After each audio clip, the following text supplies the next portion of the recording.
Alors, disons que je suis en train de faire ma présentation et que je voudrais mettre l'adresse de la source, c'est-à-dire l'endroit où j'ai pris cette image-là. Donc, j'ai déjà placé mon image. Si je vais voir sur Internet, j'ai ici mon image. Donc, on voit que l'adresse, c'est eofdreams.com. Donc, je vais prendre cette adresse-là et je vais la copier. Commande C sur mon clavier. Mais je remarque que le site, dans le fond, s'appelle The Interpretation of Dreams. Alors, c'est ça que je vais écrire, moi. C'est ça le nom du site. Donc, je vais utiliser ça. Je vérifie un peu partout. Je regarde, ça s'appelle comme ça dans le copyright aussi. Donc, c'est comme ça que je vais l'appeler dans ma page. Alors, si je viens ici, je vais me faire une zone de texte que je vais placer ici. Et ce que je vais écrire, ça va être vraiment le nom que je veux donner au lien. Le site, je vais marquer source. Donc, source de points. Je devrais déjà le mettre en blanc. Comme ça, je n'aurai pas à le faire après. Voilà. Donc, source de points.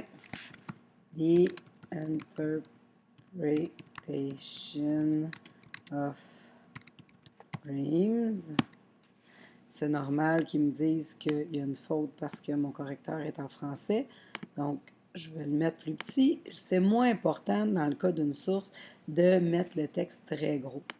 Donc, je vais le placer sous l'image et je vais sélectionner pour aller insérer un lien hypertexte. Alors, vous allez voir qu'ici, déjà, dans la section affichage, c'est écrit ce que moi j'ai écrit à la main et je vais coller l'adresse. L'adresse n'est pas très intéressante. Celle-là n'est pas si pire, mais des fois, on a des adresses très longues. On ne veut pas que les gens voient ces adresses-là. On veut que les gens voient le nom du site où on a pris l'information. Donc, on laisse l'adresse cachée dans le lien par texte. S'il clique, ça va se rendre. Mais on affiche un titre qui est plus intéressant que ça. Par exemple, quand vous utilisez repère, vous pourriez écrire source repère ou même source repère avec entre parenthèses le nom du métier, par exemple, ou repère avec un numéro de fichier ou un nom de fichier, un nom de source, de dossier, mais pas la grande ligne au complet que vous allez voir. Repère, il nous donne vraiment des grandes lignes de liens et ça ne vaut pas la peine d'écrire tout ça parce que les gens ne le verront pas.